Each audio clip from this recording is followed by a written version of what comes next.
I will never forget the night I found a human tongue in the landlord's backyard. I grew up in a small town in Nigeria.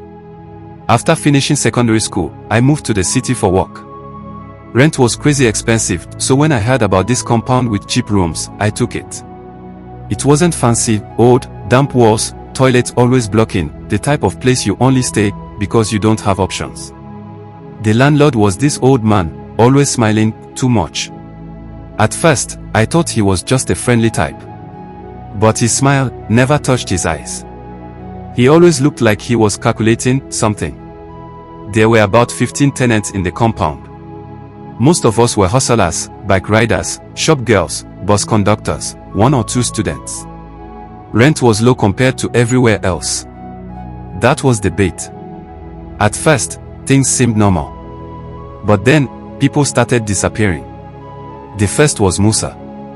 He was a bus conductor, loud guy, always cracking jokes, always fighting with his girlfriend. Then one day, he told us he'd saved up to move somewhere better. Next morning, gone. The landlord said Musa packed at night. None of us saw him leave, but who were we to argue? A few months later, Auntie Busy disappeared. Same story. The landlord said she left in the night. It happened again and again. People would just vanish, always at night, always with the landlord claiming they left on their own. I told myself maybe it was true, maybe they really moved out. But deep down, it didn't sit right. Every tenant had cleaning duty. When it got to my turn, I went behind the compound to cut weeds. The grass there was thick, taller than my waist. As I cut through, I saw a small path I'd never noticed before. Curiosity pushed me. I followed it. The path led to a small mud hut I swear I had never seen. It was covered with black cloth and palm fronds. My stomach turned instantly. I stepped closer, and that's when I saw it, a calabash bowl, dried blood inside, and sitting on top was a human tongue. I can't explain the feeling.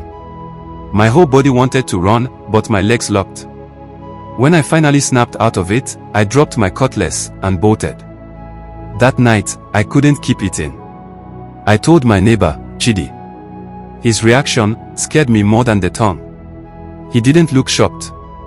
He just asked quietly, "So, you too have seen it?" Chidi then told me that one night, he followed the landlord. The man carried a calabash and a live rooster, heading to that same hut. Chidi said he heard chanting, drums, and at some point, he swore, a woman's voice crying, like she was begging for her life. By the next morning, one tenant was gone. Chidi warned me never to mention it to anyone. He said the people who asked too many questions in that house didn't last. After that, I lived in fear. The landlord's smile now looked like a threat. Every time another tenant moved out, my chest tightened. Then one evening, the landlord came to my door. He claimed I hadn't paid my security fee. I told him I had, but he insisted I bring my receipt to his room. His room was different from what I expected. On the wall were photographs of all the tenants. Each face had a red mark. The people who had disappeared had their faces crossed out completely. My picture was there too. No cross yet, but the red chalk was already drawn on it. I felt my stomach drop. I lied that I would bring the receipt later, and left. That night, I knew I had to escape. Chidi and I planned to leave at dawn. But around midnight, we heard footsteps. Peeking through the window, I saw the landlord with 2 men I'd never seen before. They were carrying something heavy, wrapped in cloth. Blood was dripping from it. They went straight to the hut. We didn't wait. We packed what we could and jumped the fence barefoot.